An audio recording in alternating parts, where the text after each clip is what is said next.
Okay, that's the meeting recording. So I'll now take the sedierent of the Hamilton Area Committee on Wednesday the 8th of September.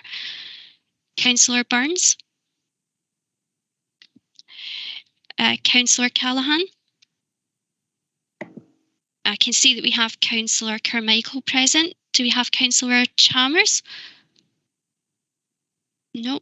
Hi, just joined. Hi. Thanks, Councillor Chalmers. I can see that we have Councillors Craig, Councillors Devlin and Councillors Donnelly present. We also have Councillor Falconer, Councillor Horn, Councillor Hose present. Councillor Lowe? No. We have Councillor McCreary present and Councillor McGeever. Do we have Councillor McGuigan? No. Councillor McLachlan? I can see that we have Councillor Nayland present. Sorry, was that Councillor McLachlan? McLachlan. Thank you. We have Councillor Nayland present. Do we have Councillor Nelson? Apologies for Councillor Nelson. Thank you. I also have apologies for Councillor Razak. Councillor Thompson? And apologies, we do have Councillor Ross present as well. Councillor Thompson? Nope. And Councillor Wilson, I can see that you're also present. We also have a number of officers present at the meeting today, and I'll now pass you back to the Chair to commence today's business. Thank you. Councillor Lowe sends his apologies. He's got a hospital appointment. Thank you, Councillor Falconer. Thank you, Elizabeth Ann. And I'll go to the first item, which is declaration of interest. Does anyone get any declaration of interest? I don't see anyone with a hand up. So I'll move to the minutes of the previous meeting, pages 3 to 8, 3 to 6, and I'll move that as a correct record. Second, the Chair. Thank you. I'll now move on to items for noting, and that is item 3, which is the Common Good Update Report. And it's Chair, I'm going to invite Jackie Taylor to speak to that report. Jackie. Thanks, Chair. Afternoon, everybody. This is a report on Hamilton Common Good. This is the first time we've brought a report to the area committee on Common Good, and it will be an annual event, so I'm sure that's something you'll all look forward to. Common Good is a specific fund that can either be money or assets that are administered by local authorities in respect of each former borough. And many of you may have attended the member seminar in relation to Common Good earlier this year, so I hope that some of you already have a bit of an understanding about what Common Good is. But the property that is held in Common Good is actually owned by the local authority, but because of the statutory nature of Common Good, there are limits to what we can do with assets in terms of change of use or disposal. We've got 4 Common Good funds within the council. We've got, as well as Hamilton, we've also got Lanark, Biggar and Rutherglen, but obviously this report today is just focusing on Hamilton. We do hold a number of assets within Hamilton. That's not the case across all Common Goods, and we'll come into the detail of that in a second. But we do try and take a proactive approach to the assets that we do hold in Common Good, and we have a budget that has been approved for maintenance work of up to £15,000 per year that the Director of Finance has the authority to allow works to be taken up to that level in order to keep our assets viable. Moving on to page 8, sections 4 and section 5 cover the administration of Common Good. My team in finance administer the Common Good, predominantly from a financial perspective, and we're supported by colleagues in House and Technical Resources around the property angle of Common Good, as obviously their experience on property management is much greater than finances. If we've got any proposals to spend from Common Good, that would be passed to the Finance and Corporate Resources Committee to approve, and that's the role that they play. And also now we've got an agreement that will bring to each area committee an annual report on each Common Good.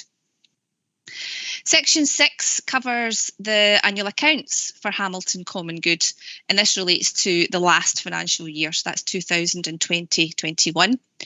I've included in Appendix 1 the accounts for Common Good. These are still unaudited. We're just concluding the audit just now. And of the information that's provided in the accounts, probably of what is most interest to you is the amount of money that's available to spend from Common Good. And that's in a line that's entitled Advances to South Lanarkshire Council's Loans Fund. And I've extracted that out there at table 1 for you. So there's £348,000 that's actually available in cash to spend on Hamilton Common Good. Now, as I mentioned earlier, we do have both cash and assets within the Common Good, and Appendix 2 of the report shows the list of assets that we record as Common Good for Hamilton. They're there for you. We've also extracted at Table 2 a summary of the income and expenditure that took place in 2021 for the Common Good as well. And you can see there that there was a surplus created. Section 8 of the report covers the planned maintenance for the current financial year, which is 2021. So I mentioned we have a budget of £15,000 that we could spend on maintenance of those assets that we hold within Common Good. At the moment, there's no commitment against that for the financial year, but we do carry on working with our colleagues in property and in community and enterprise resources to establish if there's any requirements for spend there. In terms of committed projects over and above our planned maintenance, a project was agreed around the town square and the cleaning and repainting of the sales structure. That work's now complete, and the cost of just over £9,000 will be charged to the Hamilton Common Good account. So that'll come off the balance of cash that I mentioned a few moments ago.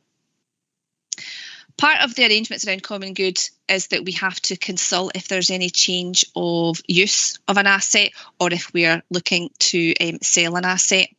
And at Section 10, we're covering the current consultations that are underway. So you can see there at 10.1, there is a proposal around a part of the site at Gateway, Palace Ground Road, and that is in relation to a substation for a charging site, and that will require to be consulted upon. So the consultation is effectively a public consultation where anybody with any views on the proposal can obviously feed back.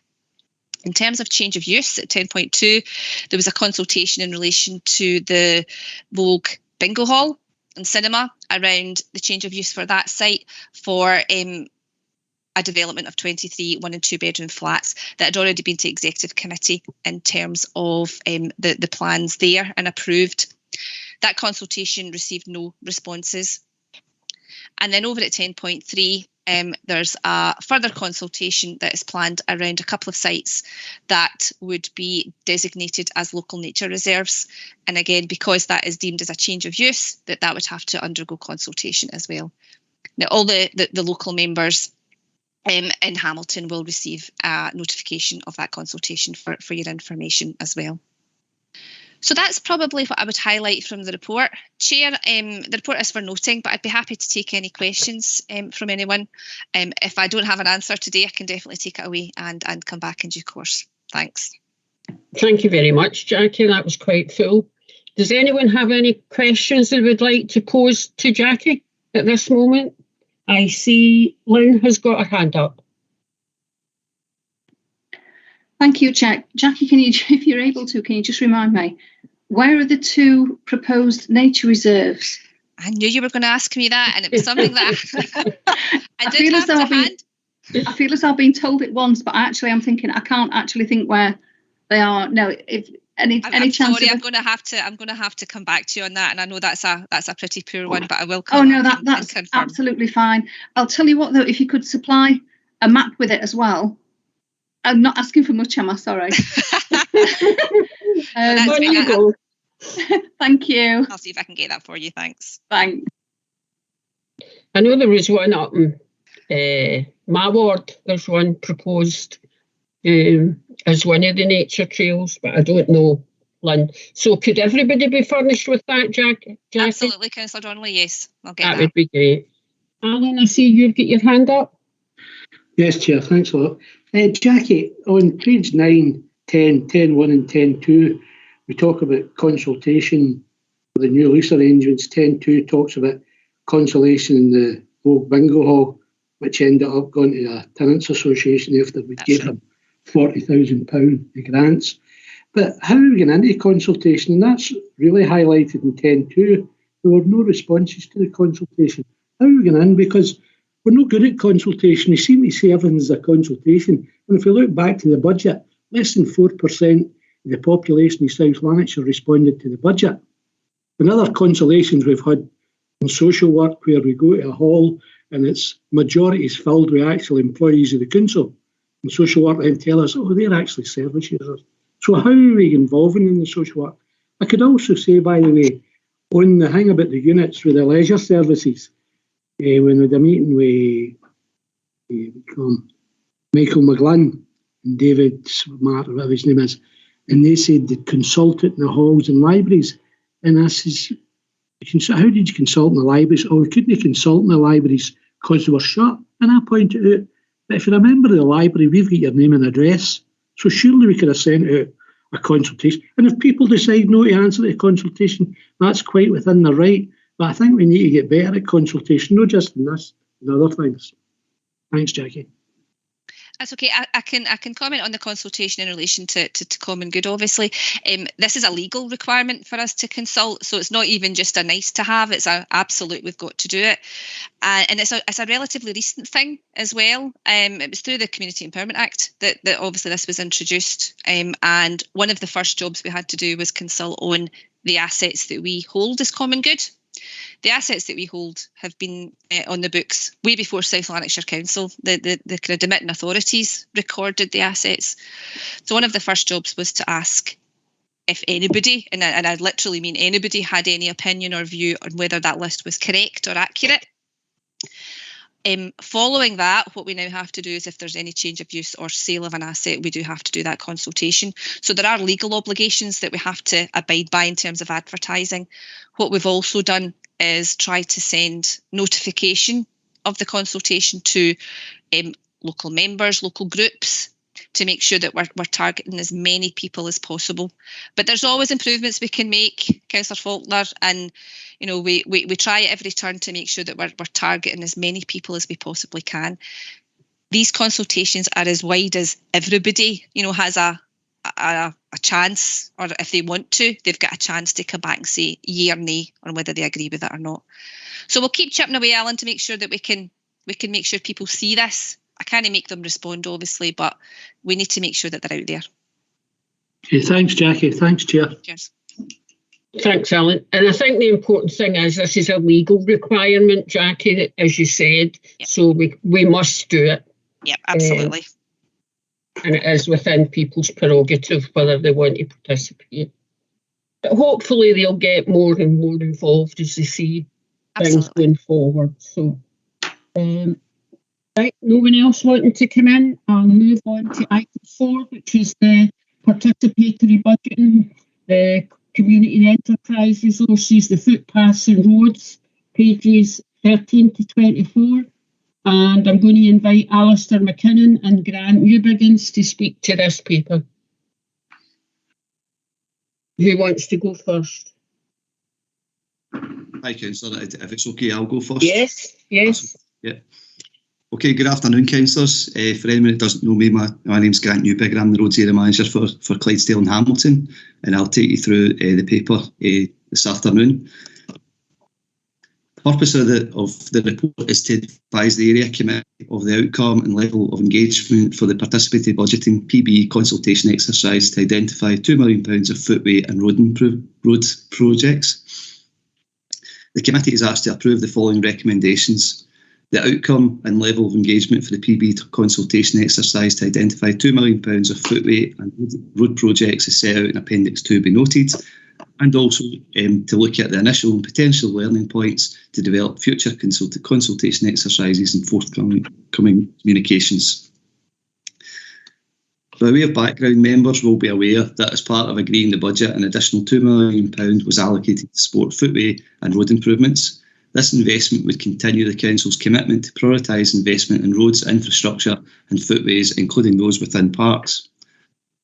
This additional sum was to be allocated across 4 localities based on network length and be subject to an online PB exercise, allowing communities to prioritise on a thematic basis where the further expenditure in their area should be targeted.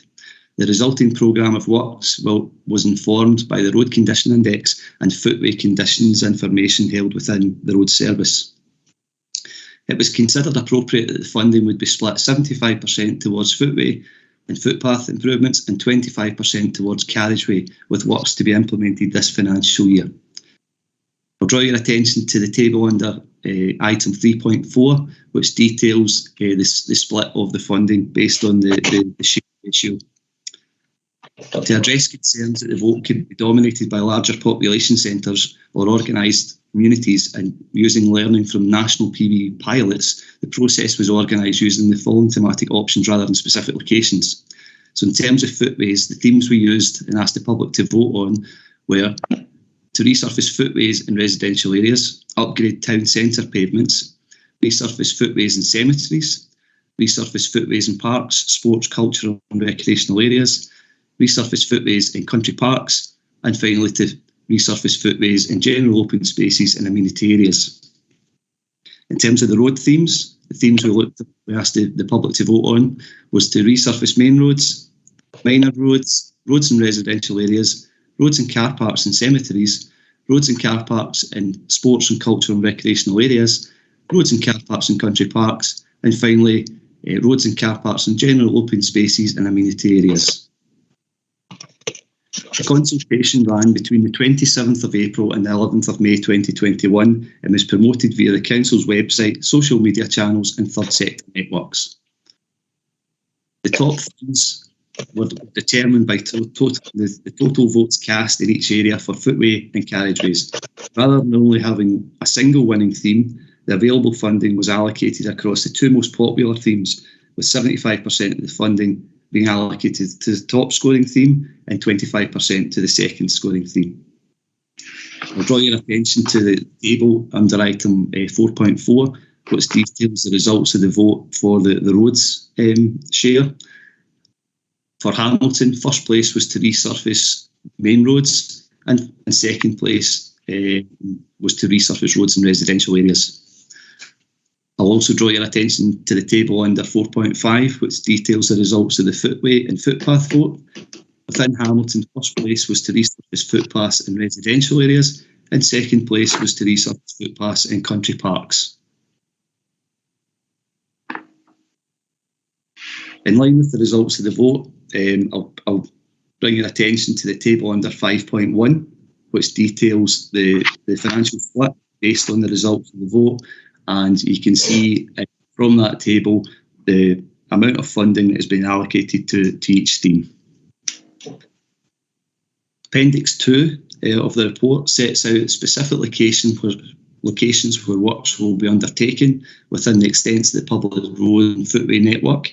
These locations have been determined from the service's prioritised list of locations requiring attention, taking into account the condition and importance of the road or footpaths. Those schemes in Hamilton are shaded within grey. It should also be noted that the budget allocations do not align exactly with the estimated costs associated with the priority projects. Therefore, for some locations, it will be necessary to supplement a proportion of the works costs from other budgets. It should also be noted that these are provisional projected estimates and there may be some variance in terms of final outcome once more detailed design is undertaken and works are completed. As a result, other projects may come forward should projects outturn under budget. Conversely, some projects may require to be deferred or supplemented from other budgets if cost increases from the provisional estimates. However, every effort will be made to deliver the projects identified at Appendix 2 during this current financial year. Given an already full and challenging workload, to ensure delivery of both our core capital investment programme and the PB priority projects, it has been necessary to commence the projects prior to the August and September area committee cycles.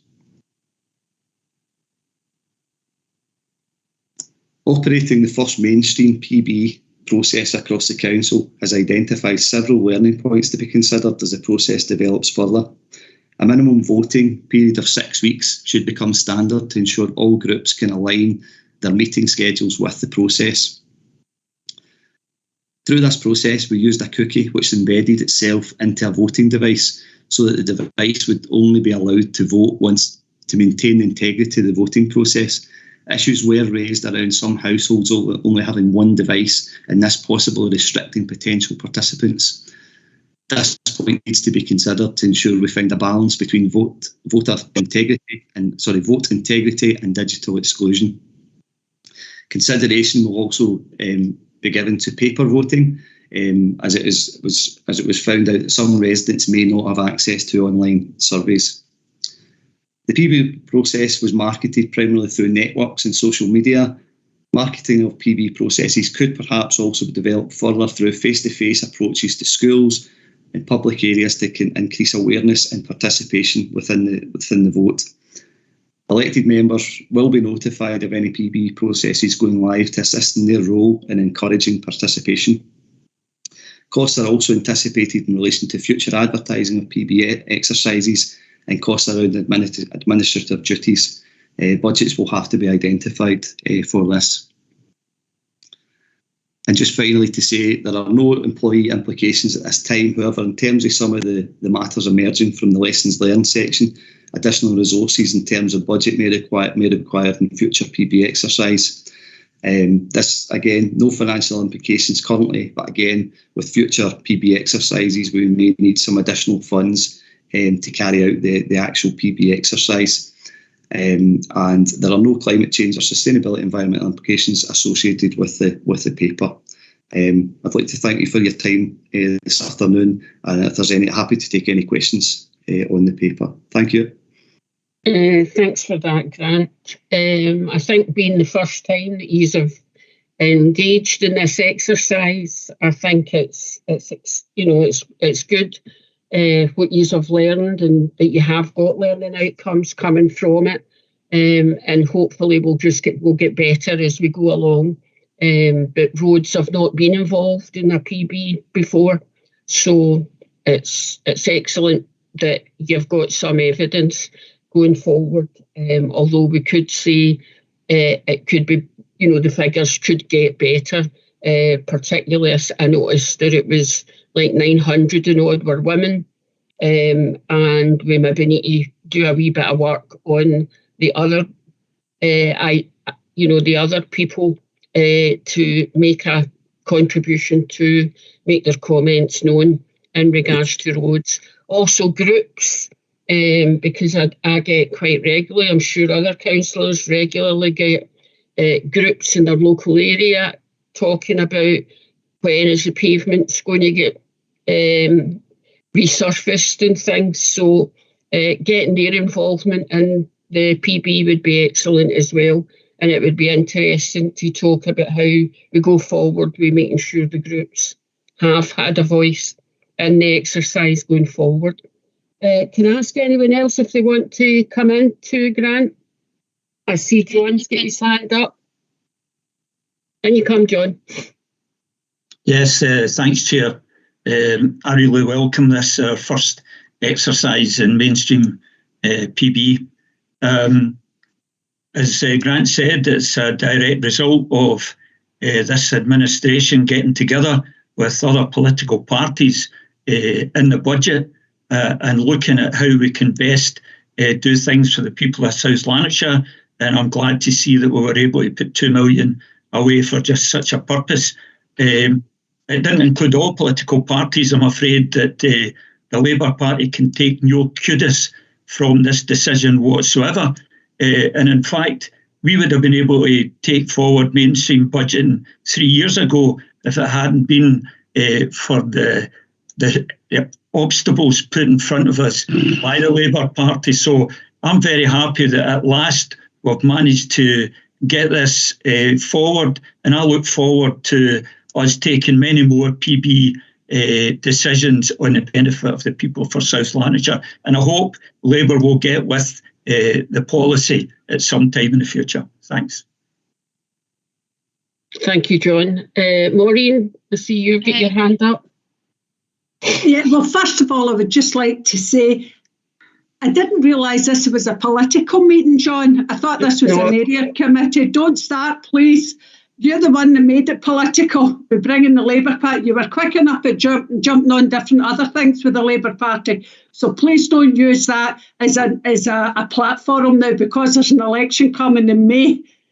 Please don't you. These are also capital programmes that would have went ahead anyway. Thanks, Chair. Here we have Councillor McCreary next. Councillor McCreary. Thanks, Chair, and thanks, Grant.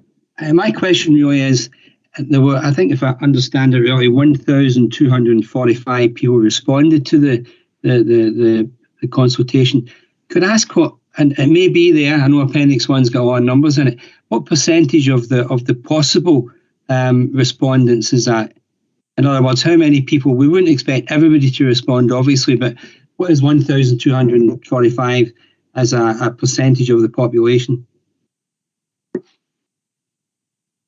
Hi, Councillor. I would need to check that with our digital team just to see exactly what that would be. There was 0.4. Is it? Yeah. I don't know who spoke. So if I could just follow up, Chair, if you don't mind. Just a follow up. If it's 0.4 percentage, it's not really very high, is it? And I just wonder if Alan's earlier point has some relevance in terms of how we engage with the communities and how we can maybe improve on that 0.4 figure. Thanks, Chair. Thank you. Alan? Aye, thanks, Chair. It's my earlier point, but I'm bringing the point up here. We're talking about consultation and Grant saying extra budget. We have got direct contact with every household in South Lanarkshire Council through the council tax. We letters going out to every household and enclosing something that with future consultation with this, if you want to participate, this is how you do it. Right? And to say now that we know everybody's got a laptop, we found that out when kids were going to school or couldn't go to school and they hadn't enough laptops in their houses. And I think we need to seriously look at how we're consulting. I mean, we spent £250,000 getting a community engagement team, yet we don't seem to be engaging with the community. Thank you. Is that a question, Alan, or a statement? No, well, it's both. One is the fact that we've got regular contact with everybody in South Lanarkshire through the notification of the council tax. We've also got regular notification with every council house tenant in South Lanarkshire through the housing department. We've got names and addresses. Quite simple to get a pile of leaflets done, bung them in a line with them and say, well, we're intending to do this, this and this. If you want to participate, here's how you do it. You can do it online, you can do it right, or you can phone. It's quite simple. You don't need somebody. I mean, in fact, I could take £250,000 of that community engagement money and do it myself. Thank you. Well, Alan, are you asking for a report on the community engagement team and how they have communicated with the community? Oh, I'm just saying a fact. It seems you're making a statement. My main question, Grant, could we know then, use the fact that we've got every household in South Lanarkshire, name and address, we send correspondence to them every year, and we could put letters in there saying these participatory budget things are coming up. If you want to consult them, this is how you do it. And if 0.4% consult, okay, fine. We've at least gave everybody the opportunity. I mean, putting it in the TV, I mean, I don't know, like putting it in the newspaper, have you seen the advertiser? £10.50 for about 10 pages. I mean, yeah.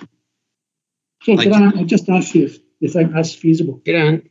Yeah, I mean, I think, Councillor, I mean, I appreciate your point. There was certainly a number of learning curves certainly from our service, the road service. It was the first time we went out to this sort of way.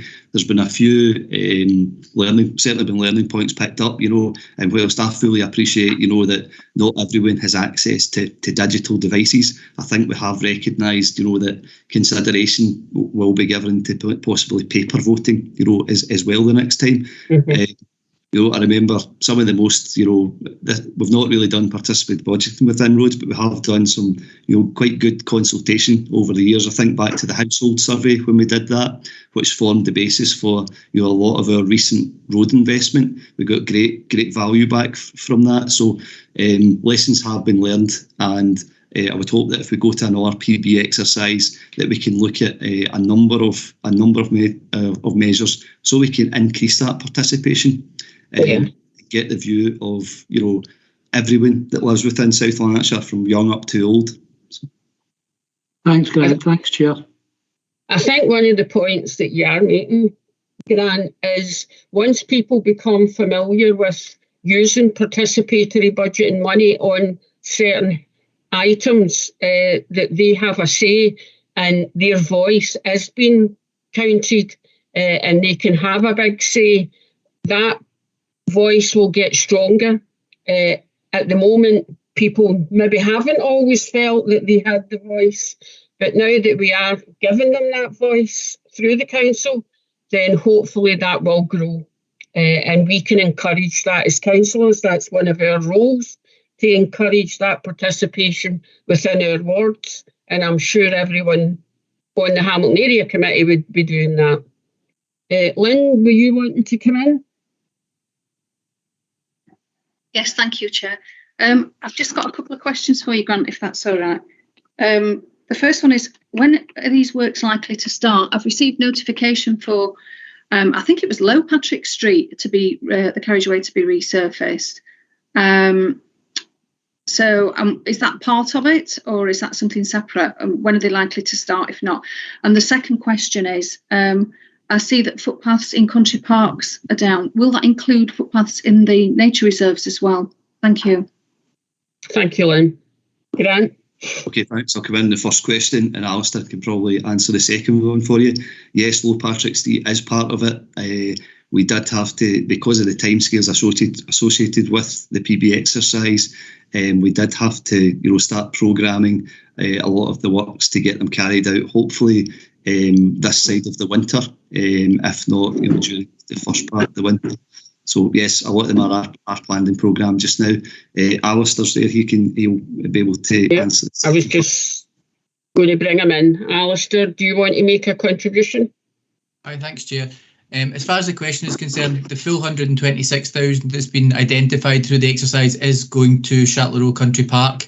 We're aligning that with money that's already in the capital programme, 108,000, to look at reinstating the White Bridge.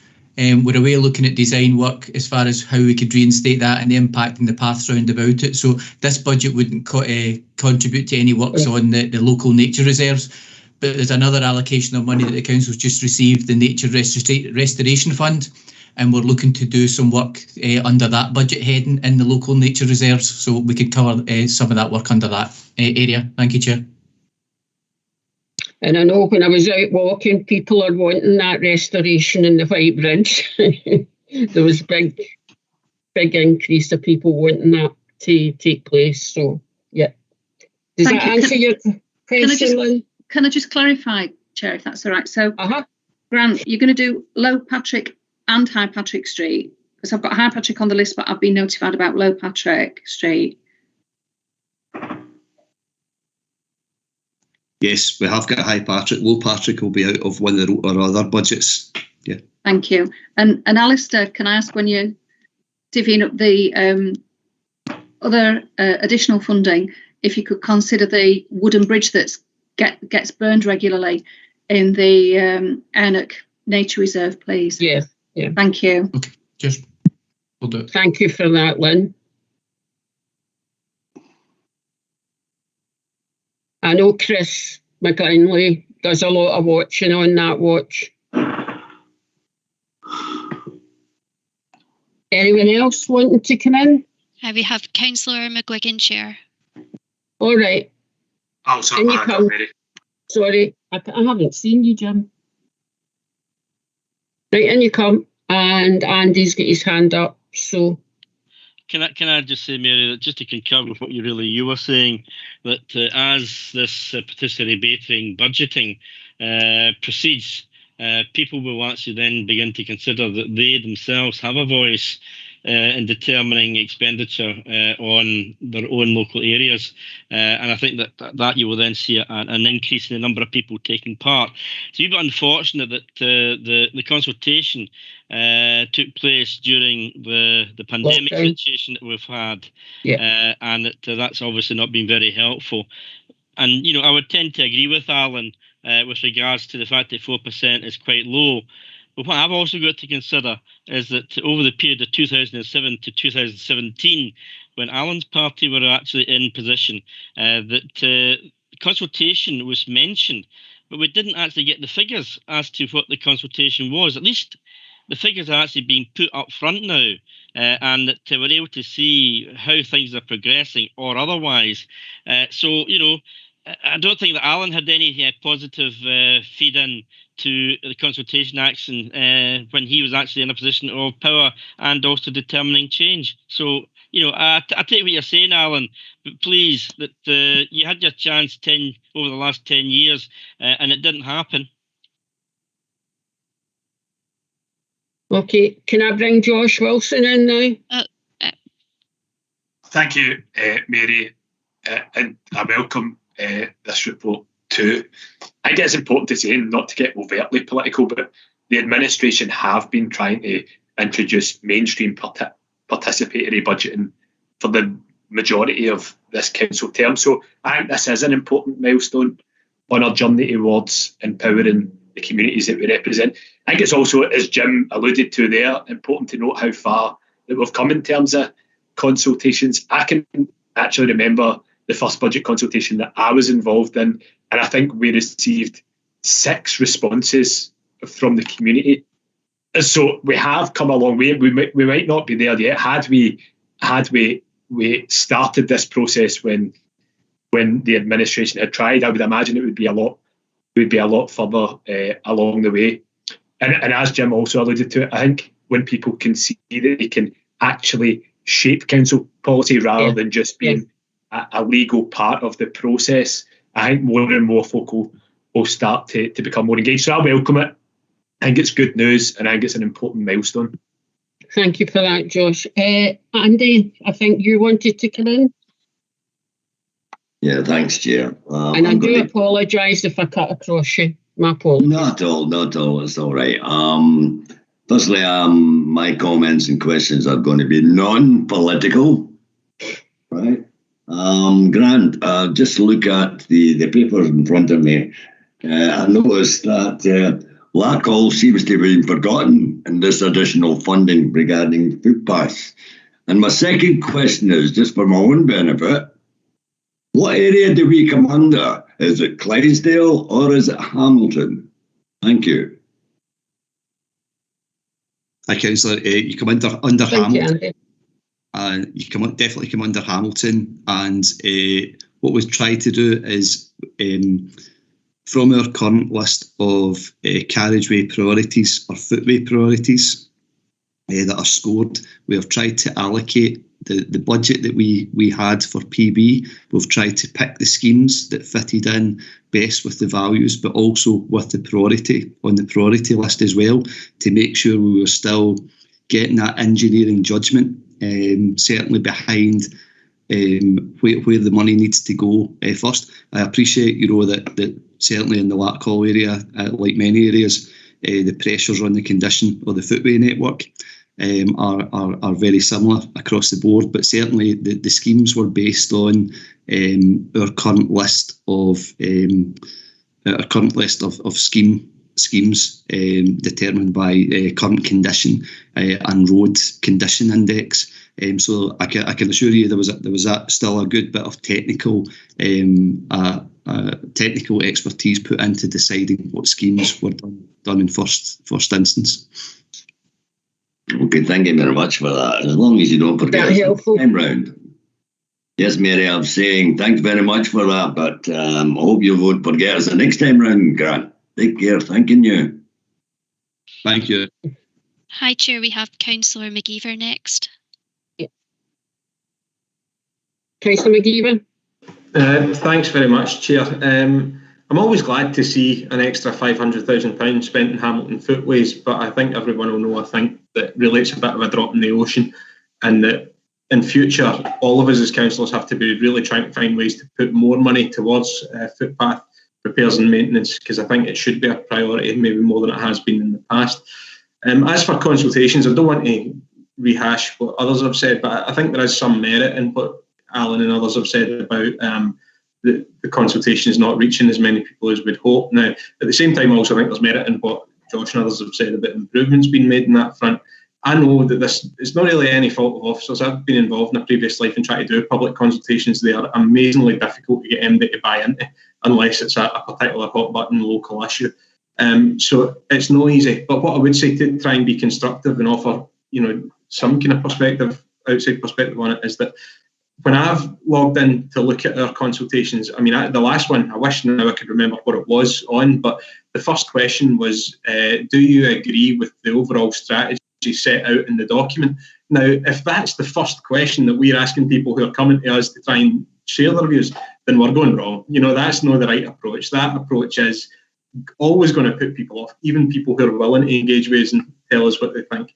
I think we have to be more sympathetic to how the questions will be received and how people are going to respond to them. And for me, that sort of phraseology is a real problem, because it means that people have to have read a big document, usually one written in corporate language, not particularly accessible in terms of BSL or in terms of minority communities whose English maybe isn't a first language, or even people in the community whose reading isn't as good as maybe they'd hope it was, or maybe would struggle in that front. So I think for these reasons we have to be a bit better at how we do it, and I hope that will be considered going forward. Thanks. Grant, just before I move forward, can you take those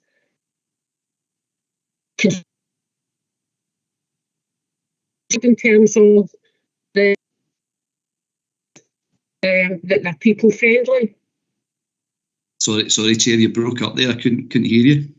All right, sorry. I'm just saying, going forward, if you could take on board the constructive criticisms of Mark, that the questions when we're asking people are people friendly. Yes, I will. Noted that down. Thank you. That's great. I'm having bad reception, actually. Thank you. Jim, you want?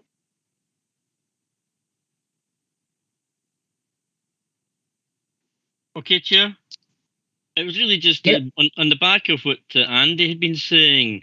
I'm looking at the listing of the proposed works, and I'm seeing a Girl Street Stonehouse and the Nuke Stonehouse, a total of £40,000.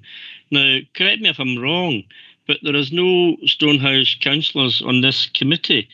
Is Stonehouse part of the Hamilton Area Committee? It may well be from a technical point of view that it does come into our area, but I would have thought that would actually have been more likely to be included in the East Kilbride section, and thereby would then become part of the remit of the councillors for Stonehouse and Straven, who are actually on the East Kilbride Committee.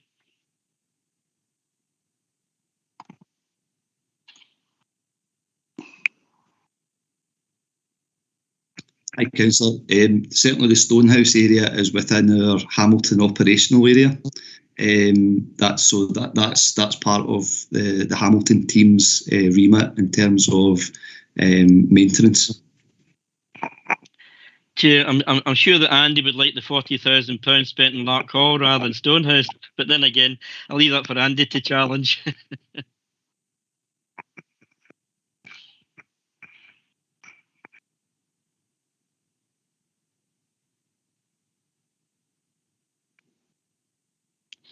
Chair, we have Councillor Hose and Councillor Craig wanting to come in.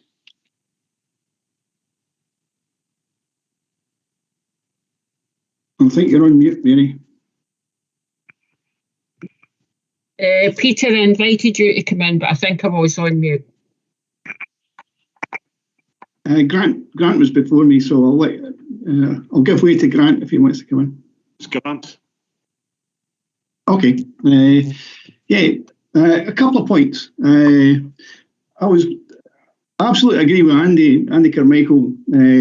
Obviously, I couldn't say anything, being the vice chair of the committee, but he makes a good point. And also, I agree with Mark about the complexities of doing a survey like that and trying to keep it as simple as possible. What I did want to say, though, was that we are still in this pandemic period where, certainly in my area, an awful lot of groups who would normally be meeting on a monthly basis aren't meeting. That makes it exceptionally hard to get their opinions, where normally that would happen automatically as we travel around as councillors. So I think Grant, in his report, he's made some very good points about learning experience We will have to learn. We will have to get better, and he's mentioned that in the report. So I think it's a very balanced report, even if the numbers are not quite what we would like them to be.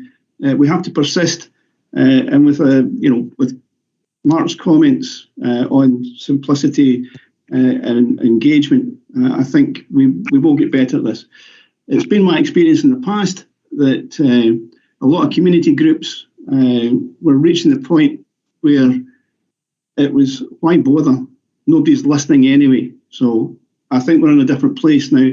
And when people see the difference that their choices are making, that'll encourage a lot more people to take part. I certainly hope that's the case, Chair. Thank you. Yeah, I totally agree with that point that you've made. Martin, do you want to come in and make a point? Yes, thanks, Chair. Just on a general point, maybe not necessarily just directed to Grant in particular, but just to ask, because we're obviously not the only council partaking PB activities, are we liaising with other councils, whether neighbouring or afar, to see if they have any success stories that we could maybe target and follow a path that is deemed to be of success? Is that something we're looking into? Grant? Yeah, hi, Councillor.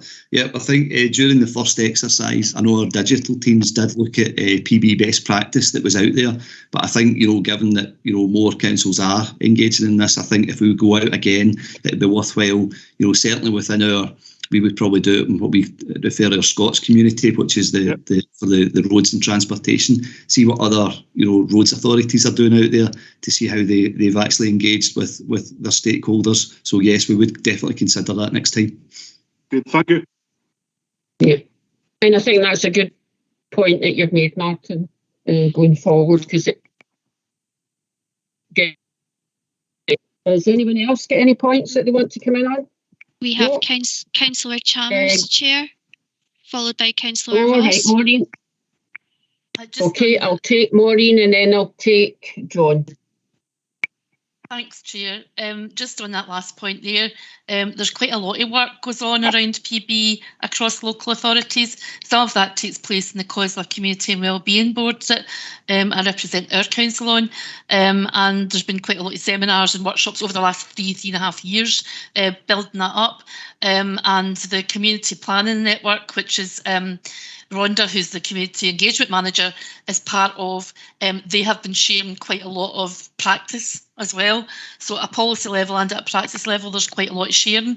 We've also got COSLA, the Improvement Service, have been developing a digital tool called Console, and that's been piloted by a number of local authorities, and we've now trying to embed it in what will be a new community planning partnership website. So not only will it help to engage people digitally, but also all the results and all the stories will be gathered on that. So it'll hopefully become quite a really good resource for communities and for ourselves. Thank you for that information, Maureen, and sharing that. John, you wanting to come in? I don't need to now. Maureen said everything that I'd put my hand up to say, so that's fine. Okay. That's great. Does anyone else get anything to make? Any points? No, I can only thank you again, Grant. Sorry, Chair. Councillor Carmichael has his hand up. Oh, sorry, Andy, I never saw you. And you come. That's all right again, Mary. You're excused again. Just a quick comment to my fellow councillor, Councillor McGilligan. Thanks very much for that offer of the 40,000 for Larkhall. It would be great, but I've got to highlight to you that in Stonehouse there only a very small part of Stonehouse comes into my ward, so it would be unfair of me to take money from fellow councillors. Thank you very much. Thank you for that. Magnanimous. Yeah. Is there anyone else get any points they want to make? No. Your hand's still up, Andy. Is that a legacy? That's fine. Sorry about that, Mary. anyone else with their hand up, so that's okay. I can only thank you for that informative report that you've presented, and thank you for attending the area committee today, and say I can relieve you from the rest of the business of the meeting today. So you are... Chair, we've still got another item. It is.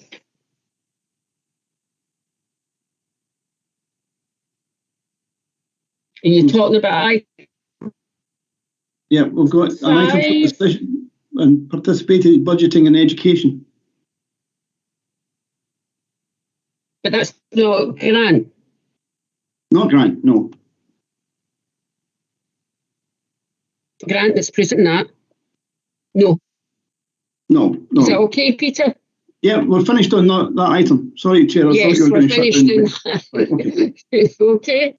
Okay. So, Grant, you're free to leave the meeting. Okay, and thank you for your contribution. Oh, thank you, Chair. Bye. Bye. Bye. Item 5 is participatory budgeting, community and enterprise resources, renewable energy fund, and that's on pages 25 to 26.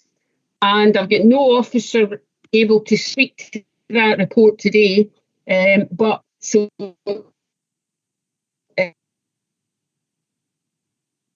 back to Kenny Lean for a response. Okay, and then I'm going on to item 6, which is participatory budgeting, the education. Chair, 27 to 28. Sorry to interrupt, Chair. You're breaking up quite a bit, Chair. I'm not sure if all members are able to hear what you're saying. Right. Can everybody hear me? Yeah. You're breaking up quite a bit, Mary, in your internet connection. So it's sometimes difficult. Sometimes it's fine. Sometimes it's a bit more difficult.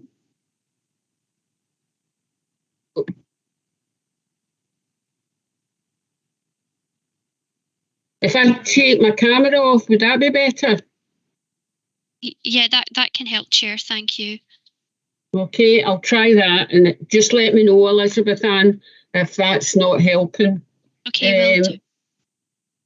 I'm going on to participatory budget and community and enterprise resources, renewable energy fund.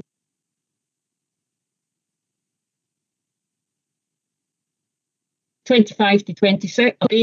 But if anyone has any questions, you can relay them to Kenny Lean for a response. Okay? And item 7, which is participatory budget and the education resources, the Pupil Equity Fund, that's on pages 27 to 28. And I'll pass to Laura Mitchell to speak to that report. Laura? Thank you, Chair. Good afternoon, councillors. For those that don't know me, I'm Laura Mitchell. I'm a Quality Improvement Officer within Education with responsibility for equity. So today we're asking the committee to note the progress that Education Resources has taken to date with regards to participatory budgeting. Education Resources is at an earlier part of their participatory budgeting journey compared to the other resources. Within education, we are looking at the Pupil Equity Fund for participatory budgeting, and we are asking schools to put aside a minimum of 5% of their participatory budgeting, of their Pupil Equity Fund money to participatory budgeting. This equates to a minimum of 0.495 million, but some of our schools are actually putting more than 5% to this initiative, and we'll be able to give you final figures for the Hamilton area at the next area committee meeting. We've just got a few schools that are sending us those figures in at the moment, so hopefully at the next area committee meeting we can give you a breakdown of what that looks like for Hamilton and what the budget actually is for each school and what it is collectively, as well as what it is for South Lanarkshire. So the Pupil Equity Funding is funding that schools get annually. 146 out of 148 of our schools get this funding, so there are 2 schools that don't. So all the schools that get this funding, we're asking them to look at this 5% for the participatory budgeting.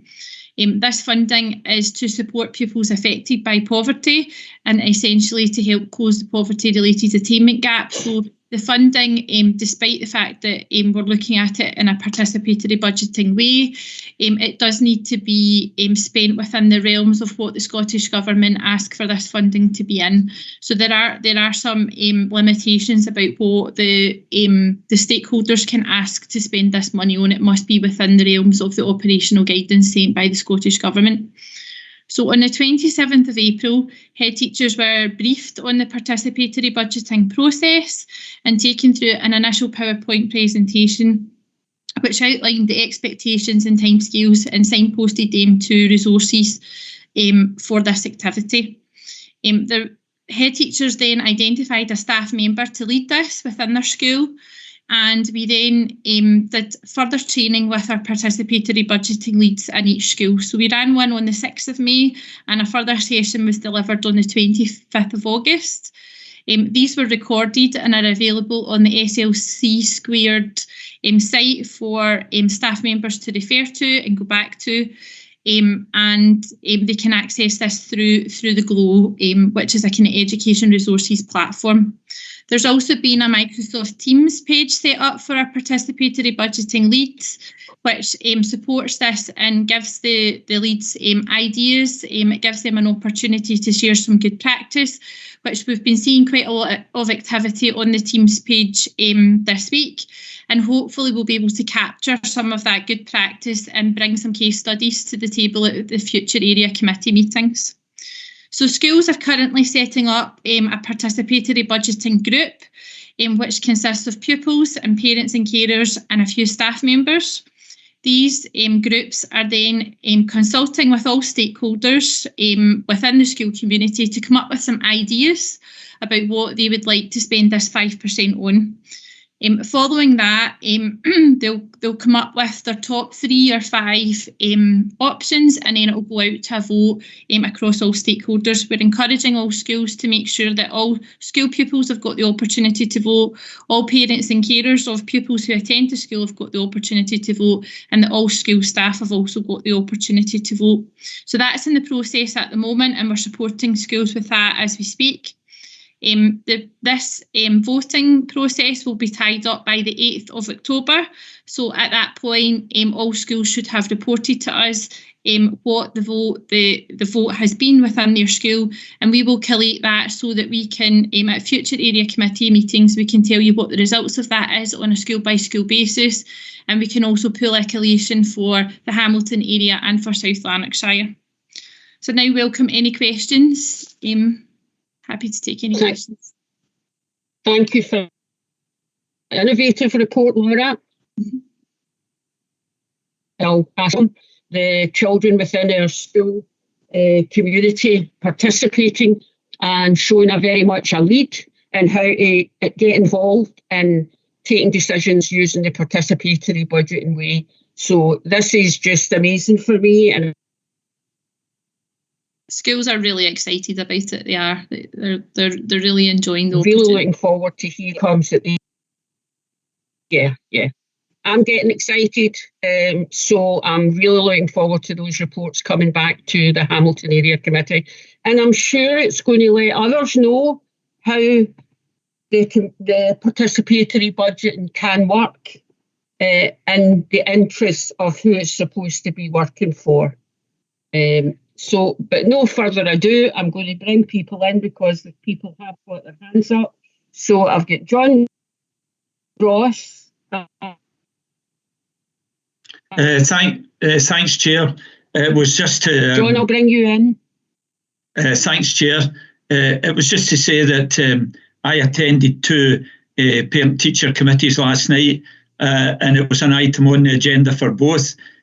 So they're quite excited about it as well, and they're actually got some ideas on the go already. So it was nice to know that they're going ahead with it, and it was very much to the fore that it's the pupils that are the people who decide what the priorities are at the end of the day, which was really nice to hear.